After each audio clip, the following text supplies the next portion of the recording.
afternoon, good morning, hello, and a warm welcome to everyone across the globe to this latest webinar hosted by Airports Council International and the Airport Services Association. I'm told we have over 530 people registered for this event, which says such a lot about the importance of today's topic for the entire industry. My name is Mark Pilling. I'm the editor of Airline Routes and Ground Services magazine and your moderator today. Today's webinar is titled Strategic Challenges Looming, Close Collaboration Between Airports and Ground Handlers Key to a Sustainable Aviation Ecosystem. Now, many would say the challenges are not looming, actually, they are well and truly loomed. But we'll see what our panelists tell us and what they think shortly. Now, for background, and we're going to ask Fabio and Felipe in a second to talk about this, ACI and ASA signed a memorandum of cooperation in June last year with the aim of establishing a transparent, a durable, fair, and robust cooperation between airports and ground handlers. Not before time, maybe, but we'll ask them about that. But today's webinar is going to explore the reasons behind this collaboration. It's going to hopefully identify ways in which the industry's sustainability goals can be achieved.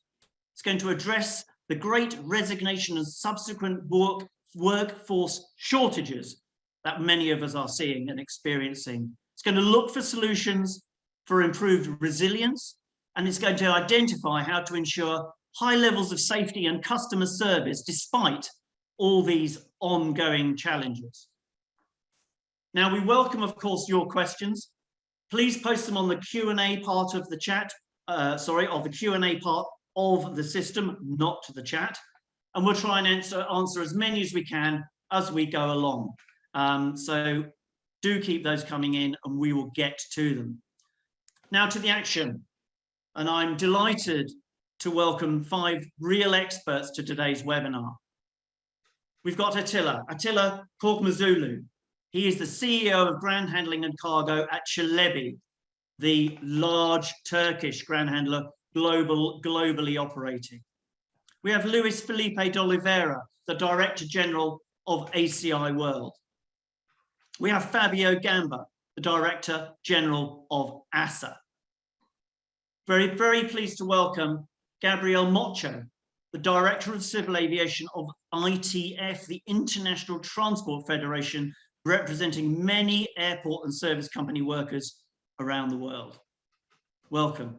And not last but not least, of course, we've got Gemma Martin, the Director of Ground Handling of AENA, the Spanish airport company operating 45 or more airports across Spain. Welcome, everybody. We look forward to hearing from you as the webinar progresses. Now, the first part of the webinar is to look at this ACI and ASA collaboration. I'm going to start by asking Felipe, and then I'm going to ask Fabio to come in to tell us, why now? Why now for this new collaboration? Felipe, why don't you kick us off, please? Thank you, Mark, and good morning, good afternoon, good evening for all of you. It's a pleasure to be here, especially sharing the screen with such important and such a good colleagues here from the industry. It's not a secret that since I started working in ACI, the vision that we have is that we need to have more collaboration across the industry. And we, as an airport, we represent together with the other participants of the ecosystem around 60% of the jobs of the industry.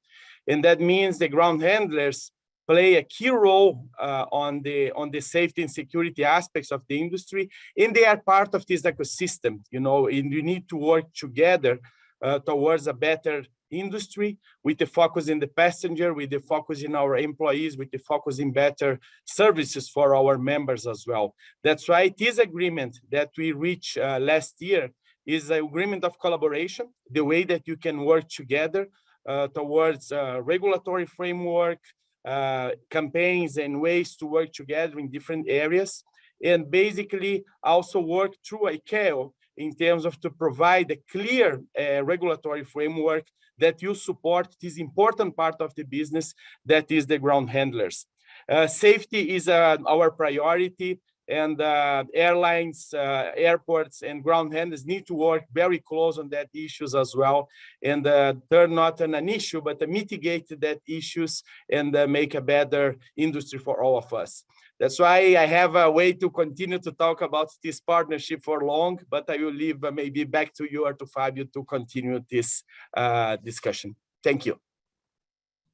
Thank you, Felipe. Fabio, give us the ASA view. Thank you, Felipe. Great.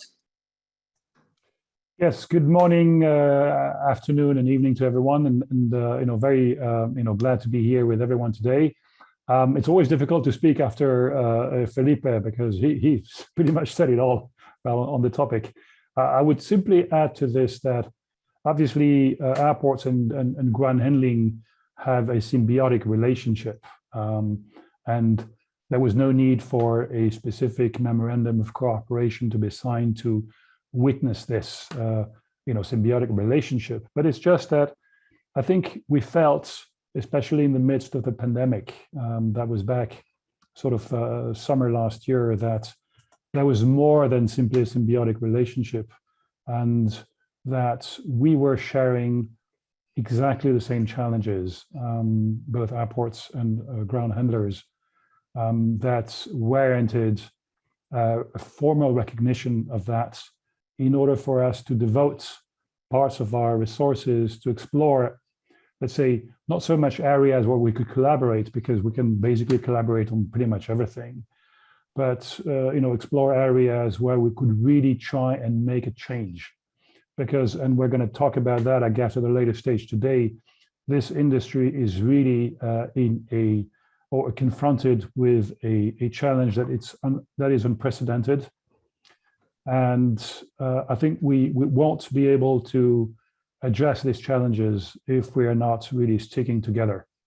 Obviously, we have the airlines to talk to as well. The airlines are obviously everywhere. They are the cogwheel of the whole industry. And it's not that because we have signed an MOC with ACI, we're leaving the airlines alone or outside. Of course not. It's just that we're trying to complete the third leg of the tripod: airline, airports, ground handling. And with that, I'll give Mark the floor back to you. But I was just wanting to add to what Felipe just said before. Sure, I think perhaps, Fabio, as well, it's a reflection, maybe Felipe can talk about this, but it's a reflection perhaps of ASA's growing sort of membership and growing strength and intention, perhaps, as an organization, which perhaps ACI is recognizing, as perhaps always recognized the importance of handlers, but perhaps just the partnership that the two of you can bring, especially in this post-pandemic, post-crisis mode. Would that be a fair summary, Felipe? Yes, indeed. And what I would like to mention, and I mentioned a little bit before, we are an ecosystem. That's why I think Fabio mentioned very well, there is no sides here.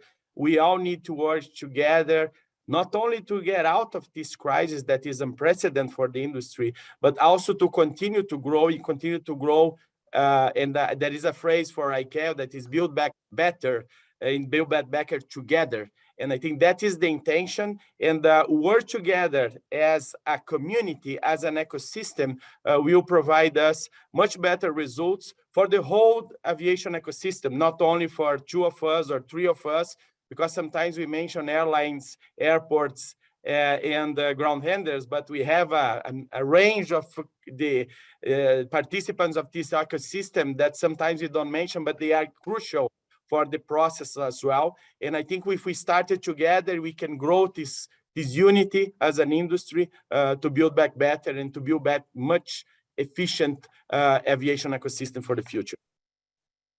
No, well said, Felipe. But I'll tell you what I'm going to ask you to do, because the work you will do will clearly, hopefully, have years of some of it will take some time to come to pass. What are your priorities? What are the things that you can really affect now in almost the next 12 months? Because 5 years, yeah, great, but we've got issues now. We're going to talk about people, of course, and staff and manpower during this webinar. But what are the things you're trying to do in the next, say, 12 months that the webinar participants really would like you to get stuck into? Well, it's not let's say a secret that the industry face heavy financial stress during this period of time. And one thing that we realized, and we didn't receive any support from the governments and the ground handlers as well. You know, despite from US, airports didn't receive any huge support, financial support from the governments. And I think the ground handlers have the same issue. And that affects, of course, our manpower.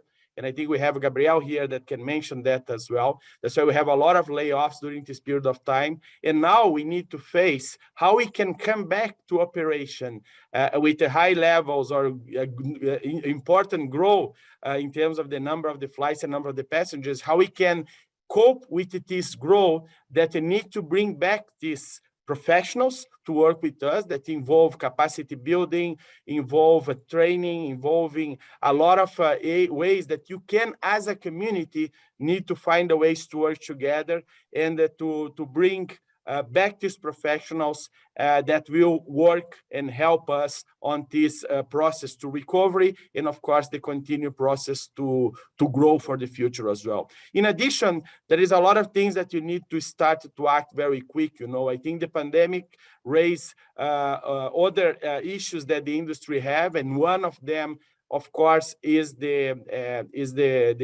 sustainability aspects of the industry. That's why we need to work together to find a ways that you can implement certain approach that you support the sustainable growth of the industry. And I think we need to go beyond that, not only the sustainable growth of the industry, but the economic and sustainable development of the industry as well, that is linked with the people to work with us.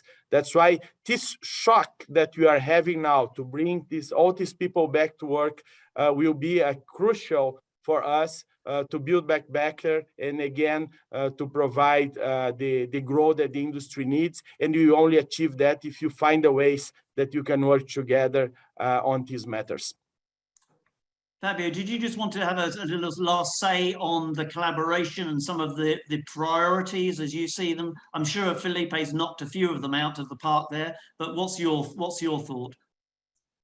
Yeah, well, thanks, Mark. I fully agree, of course, with Felipe. Perhaps something that I could add is, I mean, if there is one good thing, and I deplore it to a certain extent stemming from this crisis, is that I think it has shed light on the fact that this industry is much more complex than only, you know, airlines and how to serve airlines and air traffic management, but it's also about, you know, perhaps jobs that the passenger doesn't think of or see on a daily basis. And certainly the fact that you've seen a number of queues at a certain number of airports recently have shown that, yes, there are people working in the shadow for the good of the passenger, you know, to make things work.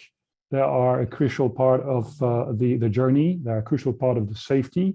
And when there are issues related to, amongst other things, these people, the whole thing is blocked. It doesn't work anymore. So the good thing with all that is that I think we've been able to, thanks with, amongst others, with this MOC that we've signed with ACI, we've been able to, you know, convey this story to the policymakers, which so far sort of knew about it, but didn't really want to hear from it. So that's what I'd like to say on this, and we're really, you know, really glad that we can now work hand in hand with our friends from ACI. Good, great, Fabio, thank you, well said. Well, we're going to come on to the staff shortages section in a second, but one of the things that ACI and ASA did want us to cover is the boosting of the industry's sustainability agenda and how we react to those challenges. And I'm going to ask Gemma Martin actually just to talk about, you know, there's a clear momentum obviously in the industry on decarbonisation, net zero by 2050. You haven't got that in your plan, then you've got to get it in your plan. But what sort of actions can be taken by airports and handlers? What sort of areas of collaboration are needed? You know, for example, you know, in relation to GSE or anything else. You know, give us some of your thoughts Gemma, if you can. Thank you, Mark. Yeah, good afternoon, good morning, everyone. Gemma, would you put your camera on as well, please? Yeah, I'll try to do that. But no worries. I think it is, let's see. Okay, I think now it's working. Yep, sorry for that. As Felipe and Fabio mentioned before, here there are no sites, which is important. We have to work together. I mean, airport and ground handlers. And in that sense, AENA approved in March 2021 our climate action plan. Our objective is to lay the ground to achieve net zero, not in 2050, but in 2040. This plan will allow in 2026 to achieve carbon neutrality. In 2030, 94% reduction in emissions per passenger associated with AENA's own operations. And in 2040, as I said before, net zero. And yeah, of course, it is a plan related not only to AENA, but also to third parties, and such as handling agents. And in that sense, as probably many of you know, we are working on the next handling licenses tender for 2023 from 2023 to 2029 in 43 airports and 2 heliports, which main document has been drafted in a collaborative way that has obviously considered handlers' inputs. These new licenses will include requirements to accelerate the handling activity decarbonization. And how? Well, by putting in place requirements to be met, like a sustainable ground handling fleet, mostly electrical or based on sustainable fuels. And some figures, which is something relevant, at least 78% of ground handlers means will be sustainable by 2030. And by 2026, we are talking about 44%.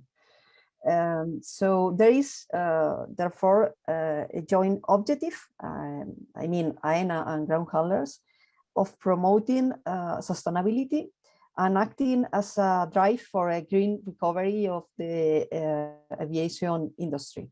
So yeah, I think it's a key point to work together and yeah, not talking about two sides, as our colleagues mentioned before, but working together towards the best path to sustainability in future. That's interesting, Jem. So you've really 2040 obviously is more ambitious than obviously the 2050. So hats off to you. And you're setting a roadmap between now and then to get there, and clearly making sure that your suppliers and the people who are working with you are in synchronization with that. So you're building that very 100% into your next phase of tenders. And if people who don't meet it, they just won't be part of the process, right? That's right. Yeah, fantastic. Let's ask for a reflection from Attila now on what he sees, representing obviously Celebi, but also with an ASA hat on too. Just give us your thoughts, Attila, on this challenge and what a handler it can do and is doing. Hi everybody. I think if we talk from our company perspective, obviously we are both taking it as a social responsibility aspect, but also in terms of technology advancement. I think there is no other way to change it towards the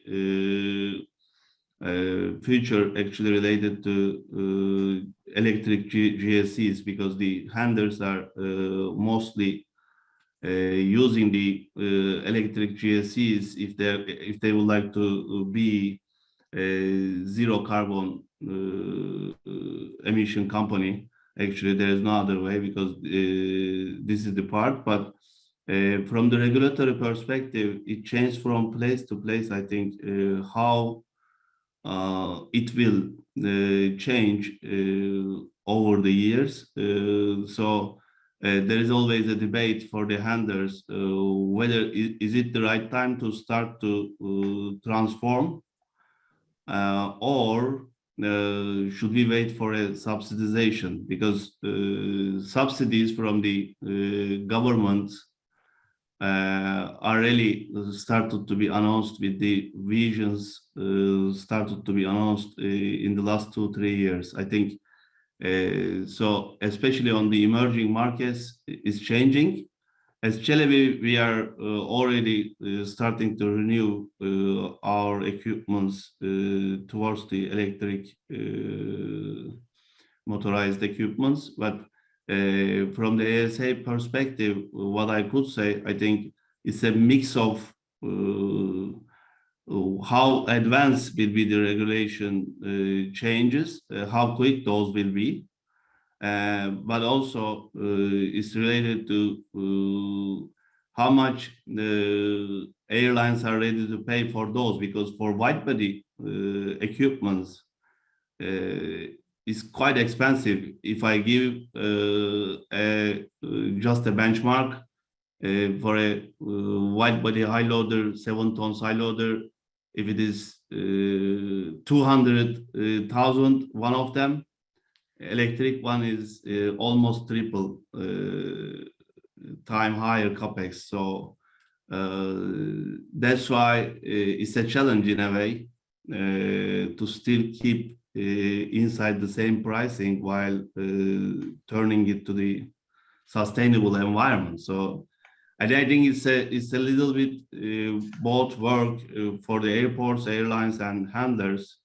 If the playground is exactly the same for an airport for everybody, I think then sustainability will be achieved much faster.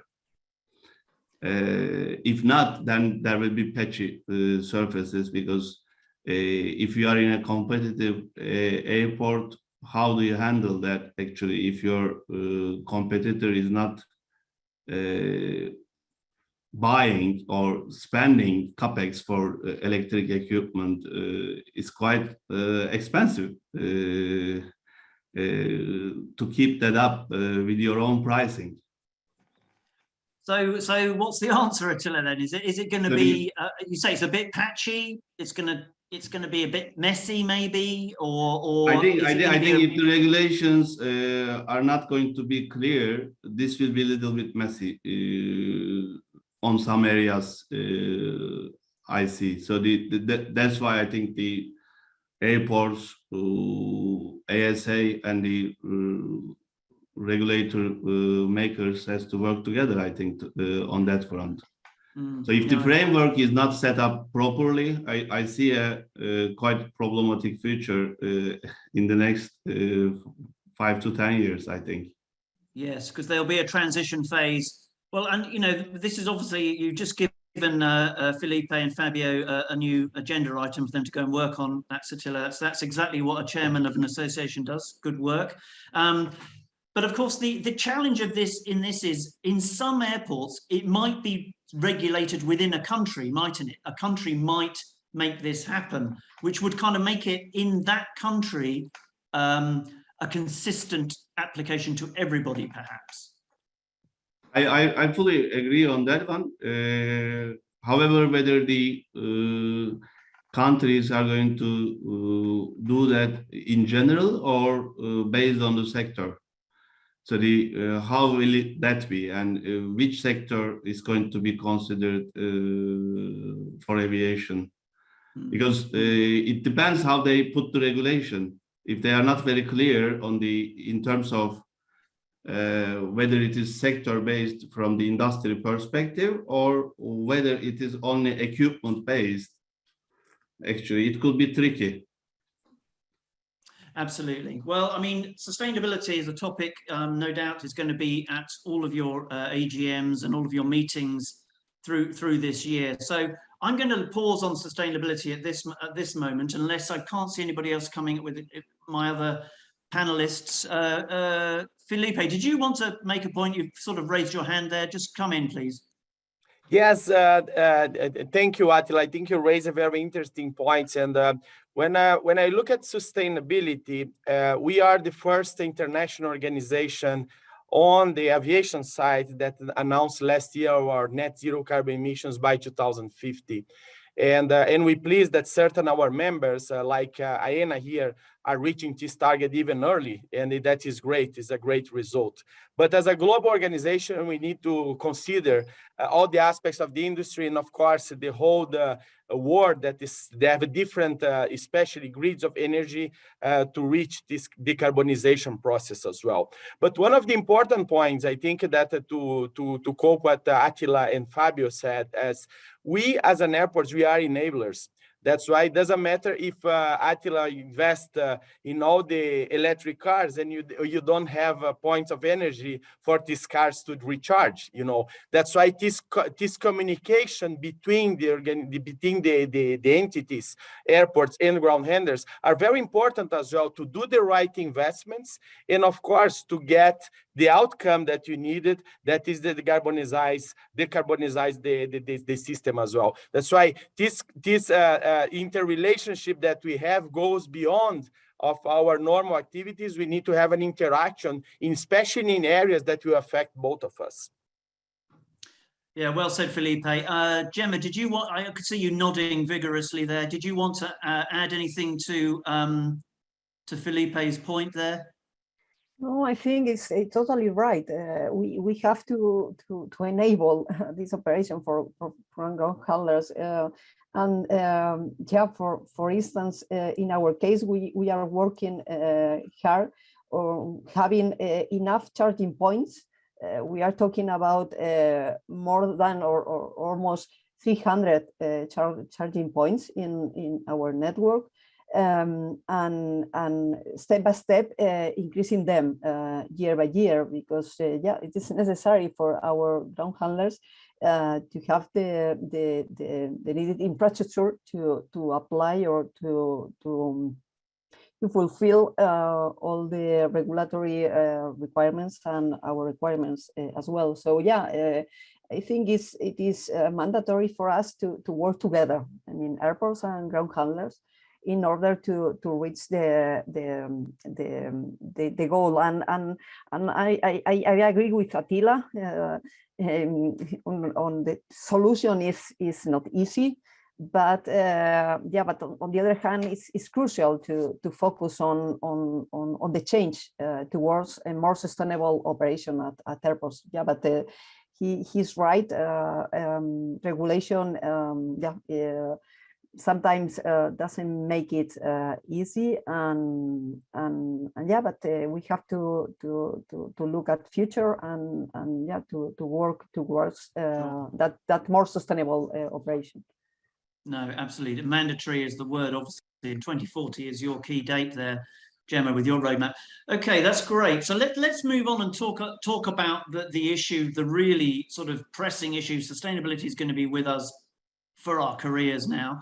Obviously, it was before, but it's absolutely front and center. But let's address the great resignation, as I think Thomas from ACI has put it, and staff shortages. I mean, apparently, you know, ACI numbers and ASA numbers, about 30 to 40% of the total workforce of ground handlers and service providers have left the industry in the last 2 years, out of an estimated 1.5 million jobs. I mean, this is a staggering number of people, a staggering amount of experience gone from the industry. And we know that many will not return. You know, it's much nicer to work in an Amazon warehouse, allegedly, than be out in the freezing cold or the blazing sun on the ramp. But, you know, we're faced with this deficit. And I was going to ask Gabrielle to, just from the point of view of the workforce, what do you see? What is your observation? And maybe just start by telling us how big ITF is in terms of your global representation, so that we can understand your real key role here. Thank you, Mark. Thanks to Fabio, Luis, ACI ASA for this opportunity to be part of this webinar. And yes, I'm representing today the International Transport Workers Federation. We represent 750 trade unions in around 150 countries, and those unions represent close to 20 million transport workers in these countries. That includes aviation workers in all their categories. And as you know well, all transport sectors, particularly aviation, have been heavily affected by the pandemic. We as ITF, together with our European arm, the ETF, and our affiliates have warned the sector repeatedly concerning labor shortages if concrete measures were not taken in all sectors. And the COVID-19 pandemic has exaggerated, not necessarily created, most of the issues that we are suffering from right now in airports, in ground handling, and the workforce that we are all facing today. So as a result of the pandemic, many workers have lost their livelihoods with no compensation for being laid off, regardless of how long they have served the airport. So let me start by stating the obvious, right? Workers are not attracted to an industry where pay is poor and conditions are lousy. But we must face the issues of bargain basement wages and insecure jobs directly head on. Now, we know how difficult this is in a highly competitive sector. And with the evolution of ground handling services, including the proliferation of third-party ground handling services in the last decades, ground operations have become increasingly complex in environments where rules are not necessarily clear. So from our point of view, the key is to ensure a proper social dialogue among all stakeholders. The cooperation that we are seeing today between ACI and ASA needs to be among all sectors, and these can help in achieving better safety levels, clear occupational health and safety rules, and take good care of workers in agreed labor conditions applied to all. With a proper social dialogue mechanisms, it will be easier to convince governments and regulators to get proper support, particularly during future crises. Unfortunately, this won't be, the crisis that we've been going through won't be the last. So we need to develop social and market solutions that benefit the workers, the traveling public, and employers alike. That is the cooperation we need in order to tackle the difficulties and be more attractive to workers in the challenges that we have ahead. So Gabriel, I hear what you're saying, but I'm just going to try and ask you to decode something. What is proper social dialogue? And then I'm going to ask Fabio to jump in because he's got his hand up. Just what is a proper social dialogue? Well, it's basically when employers, governments, and workers' unions get together and agree on certain issues and particular points where the industry has to move around. It's negotiation, it's cooperation, it's understanding that only together we can sort out our problems. And that's missing today, clearly, otherwise you wouldn't have said it. Well, it depends. You have different levels of social dialogue in different regions of the world, in different countries. In some countries, it is compulsory by law. In others, it's not. In others, not even unions are legal still. So there is a big variety. But if you see during the pandemic, the sectors or the countries that have gone together to the governments in proper social dialogue to express their difficulties are the ones that are recovering in a better shape. Okay, great. Fabio, come in here, please. You've got your hand up. What's your thought? A few things. The first thing is I think the crisis has acted as a revelator or has exacerbated, if you will, a basic flaw and dysfunction in the whole system, whereby we're trying to have, full competition, which was always supported by the way, on one hand with respect to ground handling, and on the other hand, no social or other counterparts. And this then is the recipe to the race to the bottom that we've talked about so many times in the past. And it was still acceptable as long as the economy and the industry of air transport is expanding. The moment it is at a standstill, or as we have seen in the last 2.5 years, decreasing, then you have the first symptoms of this dysfunction appear. And the very fact that this great resignation is affecting ground handling and airports as well in a way that's unprecedented is one of the symptoms. And now we've seen in a number of airports throughout Europe and other parts of the world that queues are growing in. Of course, everyone is getting concerns. We have obviously the airlines coming up to us and saying we need to think about solutions, but there cannot be any short-term fixes to that. I think there needs to be a fundamental rethinking of the sustainability. We were talking about sustainability before, and obviously the social aspect is an important part of this. We need to rethink the way that the sustainability of the industry is structured and how it functions. And certainly the social aspect is a crucial one, especially in an industry like ground handling, which is labor intensive as we are.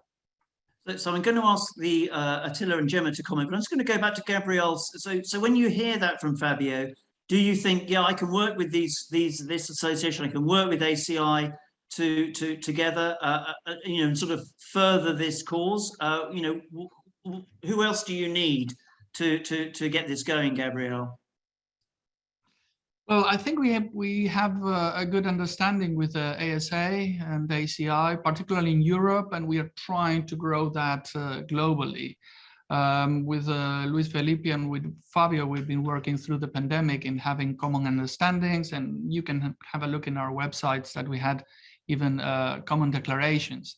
But I think that this needs to get to the ground. This needs to get to our members, ASA members, ACI members, and implement it accordingly at national level. We can give hints, we can give best practice, we can give examples, we can show the lead, but it needs to get to the ground.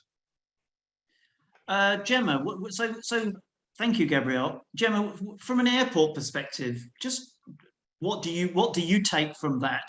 And then maybe give us a little bit of a reflection about your experience. And I know you've got lots of airports, but what's your general experience with the Great Resignation?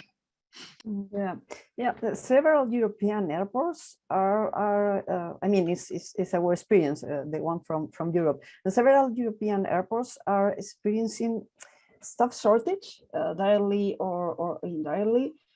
And the fact that the recovery comes with traffic concentrated on peak raises the prospect of disruptions and degraded passenger experience over the summer season. So in that sense, we in AENA work jointly with of course our providers, such as ground handlers, but also with ACI Europe, by analyzing the problems and trying to avoid its negative effects. In our case, in AENA's case, there may be some issues at border control and also at some specific areas, such as cleaning or even handling during peak months at island airports, but otherwise the situation is different from this airport with a more stable outlook.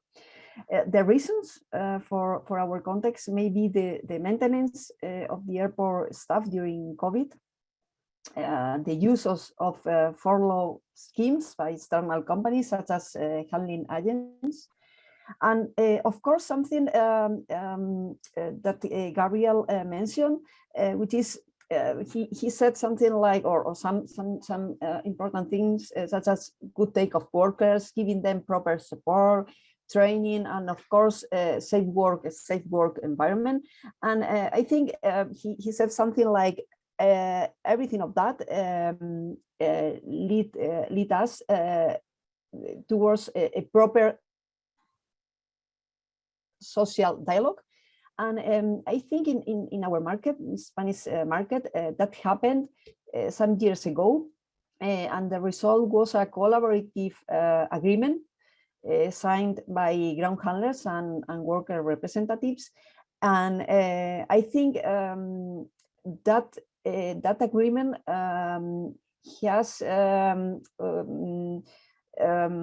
has made us more prepared to the current situation. And I think workers in our market are living a different situation than or the one they are living in other countries or in other markets. Sure.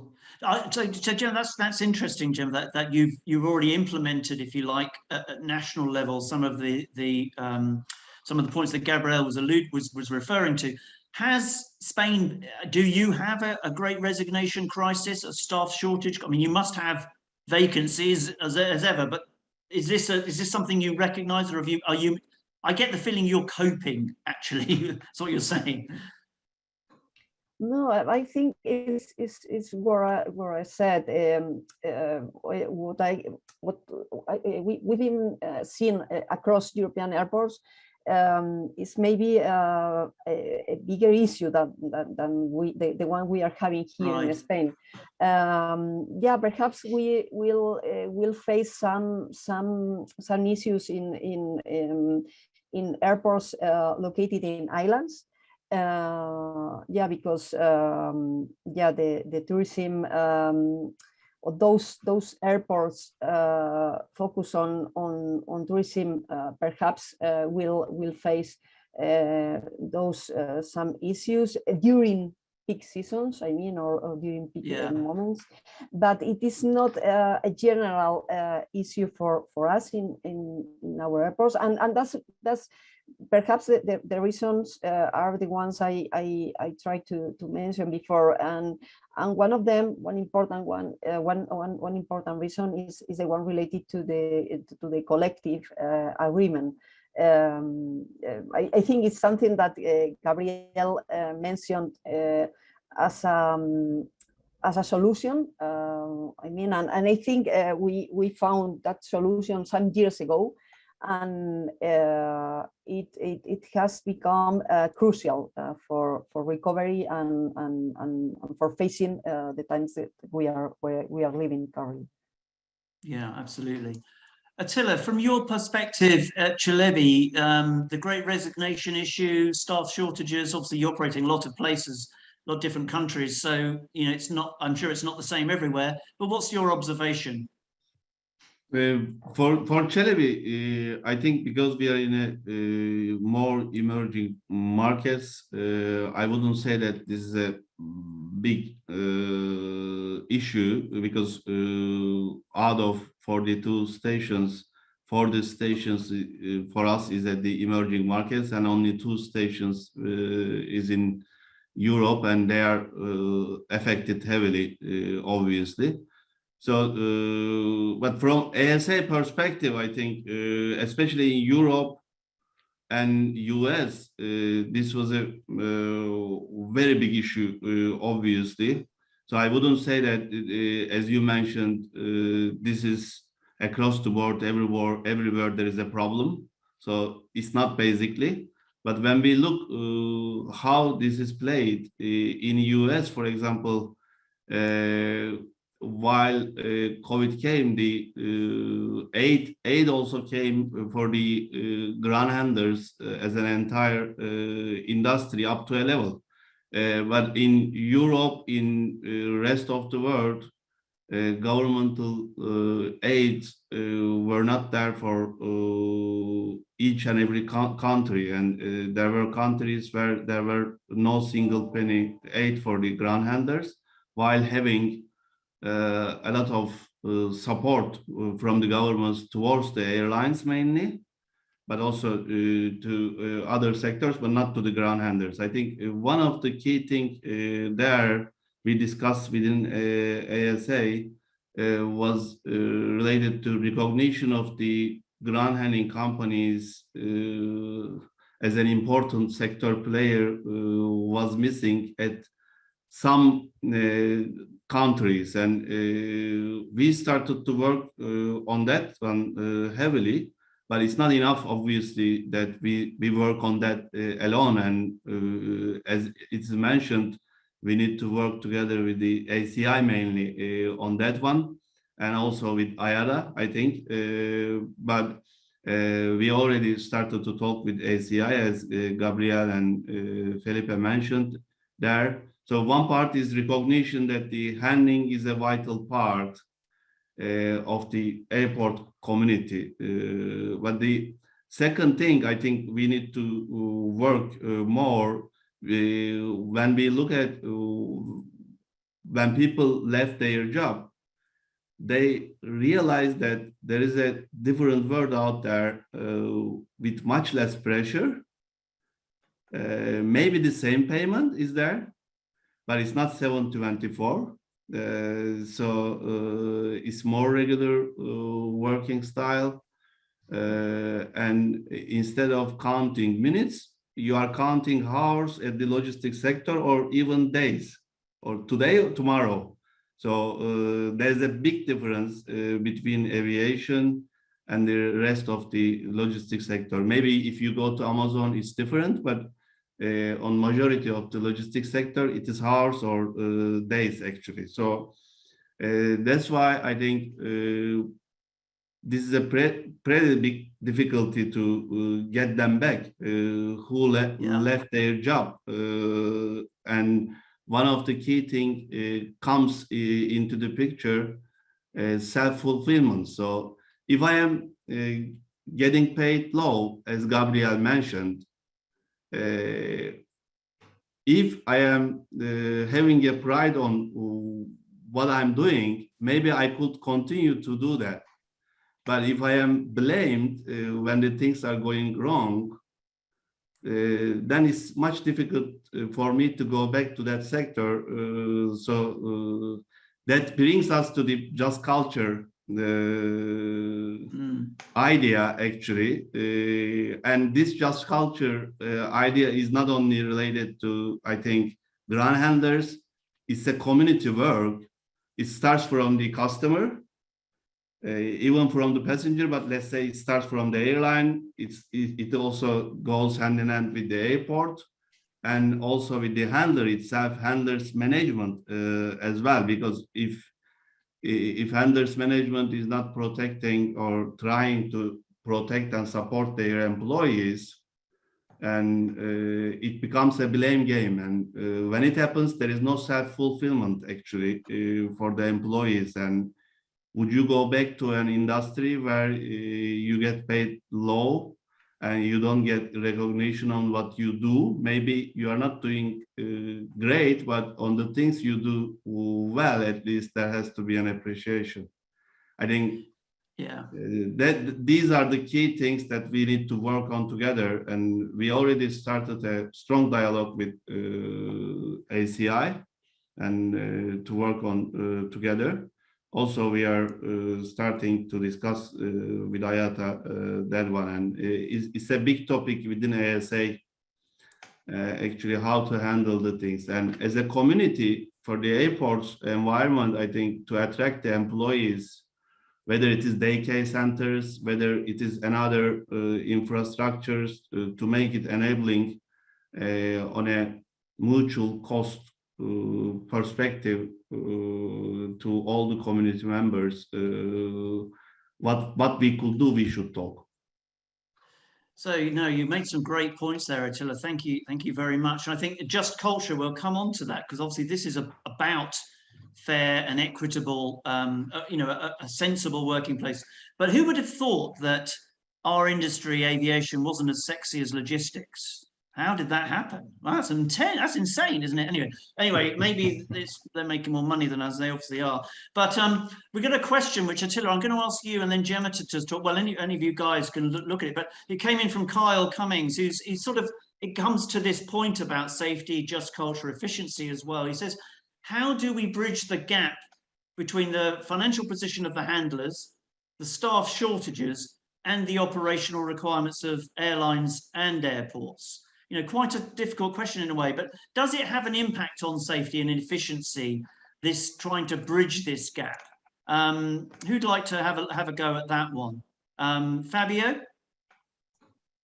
I can give it a try. It's a large question indeed, but to come back to what Attila said, I think he put his finger really on probably the heart of the issue, which is, you know, you have to reconcile on the one hand a low-paid salary, unrecognized in his skills, with the fact that this person is then working around metal of an aircraft that is worth, you know, millions of dollars. And obviously he or she will believe, and in many instances rightly so, that the minimum incident will automatically lead him or her to lose the job that he or she is doing, because of the incidents that this will have and the consequences, financial consequences that this will have on obviously him and on the company that is employing him or her. And so there is here a contradiction between, if you will, the person and his position within the value chain. And as long as we're not addressing the thing with a just culture, and as a matter of fact, not only we're not addressing it, but we're going counter currents vis-a-vis the possibility to have just culture, this is going to be extremely difficult with, as Attila said, if you're not implementing just culture, you might have then a number of issues with respect to safety, right? So I think this is so far a vicious circle that we have created. That was I was referring to in my previous statements before, and we need to turn that into a virtuous circle. And I think just culture might be at the heart of it. How is difficult, but I guess if we can turn things around and say, rather than having service level agreements that are punitive, and that are saying, if you're making, or if you're losing that milestone, you're going to be punished, or this will allow us to terminate the contract. Why don't we turn this into something that is more rewarding, to say, if you can pass on this milestone, then you're going to be rewarded as a personal worker and as a company. And that then incentivizes people to offer their best, including just culture. Just a thought. No, absolutely, Fabio. But I guess, there is a player who isn't, they might well be on this call actually, but there is a player in here, which is obviously the airline side of things, which, I talked to several of you about this, this is difficult at the moment because, you all work in the service industry, and in intensely competitive industry in many places. Yes, there are monopolies in some places, and we recognize that. But in many places, it seems, as an observer, that you've got an insane amount of competition, which actually only benefits our great customers, the airlines. Maybe it benefits passengers at the end of the day. But that's an observation. But is this too aggressive in some forms? We all want competition. We want a healthy, vibrant market dynamic. But the race to the bottom doesn't appear to have served us particularly well, I might surmise, I might suggest. Attila, you're nodding. Do you want to just comment on that, please? I don't really see that the pressure is going to easing up, so it's going to increase in terms of pricing, because aviation is overall under scrutiny, and it's not going to be so easy that in the coming at least 5 years the air ticket prices doesn't need to go up probably to recover, which means there will be more pressure. The difficulty there, none of the customer, when they look from their angle, would like to pay the cost of that. whatever we call, whether we call it paying for just culture, paying for safety, paying for quality, whatever we say, nobody wants to pay themselves that one. So they are looking after that. Oh, okay, so I shouldn't pay, but the community has to pay. So there is no easy answer to that one.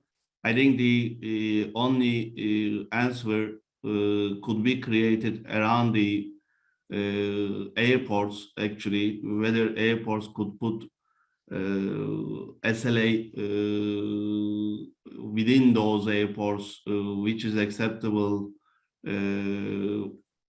for the airport environment, then there will be a level playing field. We discussed this with Felipe while we were starting this cooperation. So this is the way to go, probably in the long run.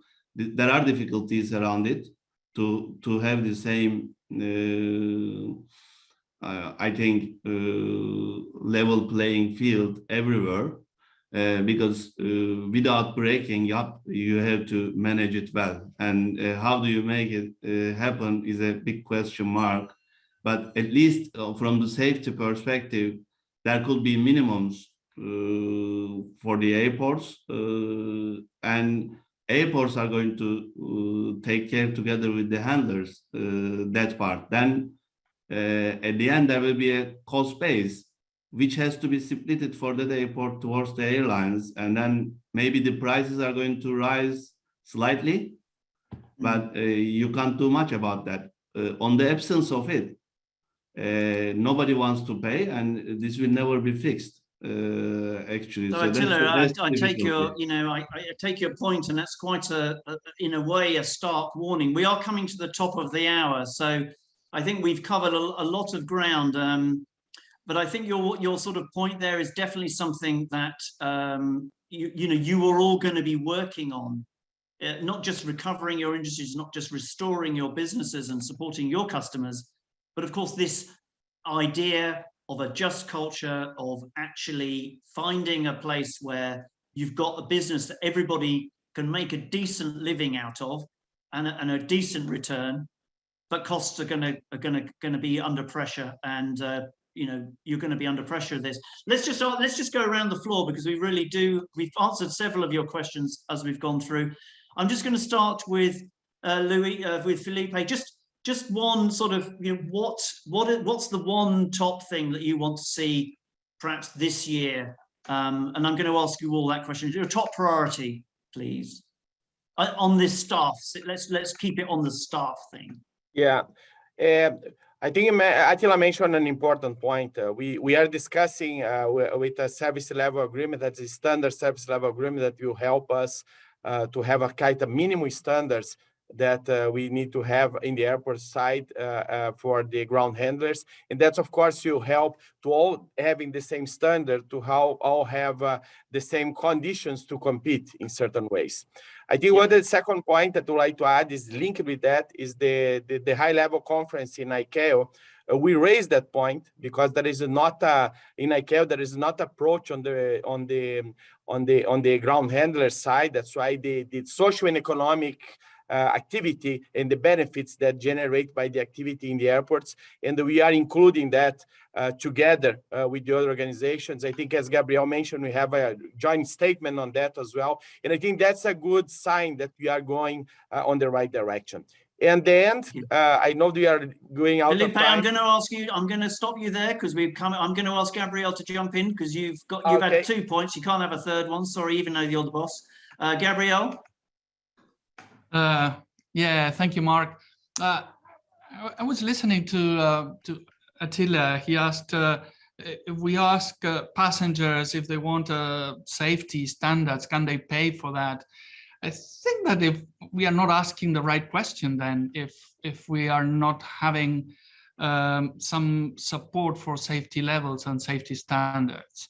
And I think that Luis Felipe is right. We have been campaigning for better levels of safety. I mean, the ground handling sector is not subject to the level of regulation as in other areas of the air transport industry. Gabriel, I'm going to ask you just Is that it? Just I'm going to move on because we have reached the top of the hour. So no, well, give me a few seconds to get to my point then, because that's a way. I mean, we want to get there with Luis Felipe. We want better levels of safety regulation, and that's what we are campaigning and asking ICAO to take that role. And I think the ground handling manual and the efforts that we've been doing around that have to prove successful in terms of giving a level playing field, at least for the safety aspects. sure, great, Gabriel, thank you. Gemma. Talking about safety is a pillar for us. So our daily work is based on that. I mean, we will keep working on safety, but apart from it, for us, two important things to work on are, of course, sustainability and innovation and passenger experience. I think is, and of course, related to those one, we could talk about training. We could talk about several things which are as well quite important for airports. But yeah, I should say that sustainability, innovation, and passenger experience Sure. would be our focus for next year. Attila, just in 10 seconds, you've had a good shout, but do you want to add anything? I think we can do it together. So we can do it together, absolutely. Fabio, you got the last word. Do you want to add? You know, what's the top priority for ASA for the group, really? Yeah, I would say competition, as it is the case today, but fair and sustainable and framed around more regulation. And I know I'm saying this, and this is quite something that might not be supported by a number of airlines, but this is, I think, needed really. And the work we're doing with ACI, with ICAO and EASA is crucial in this domain. Great. No, Fabio, well said. And I'm sure that whether it's at the IGHC coming up, whether it's the IATA AGM, the ACI World AGM, the event that ARGS is running in Athens, we will be all discussing this fantastic points that everybody's making. Let's keep working on it, everybody. I know you will, because it's your day jobs. I have just got the great job of saying thank you to all of you so much. We'd have a round of applause if it was an event, but thank you to all the panelists, to ACI and to ASA for putting on this webinar, and of course for everybody for your questions. I hope we've got to most of them. A recording of this event will be available later this week, I understand, on the websites of ACI and ASA. In the meantime, take care, everybody. Stay safe and have a very good week from all of us. Goodbye.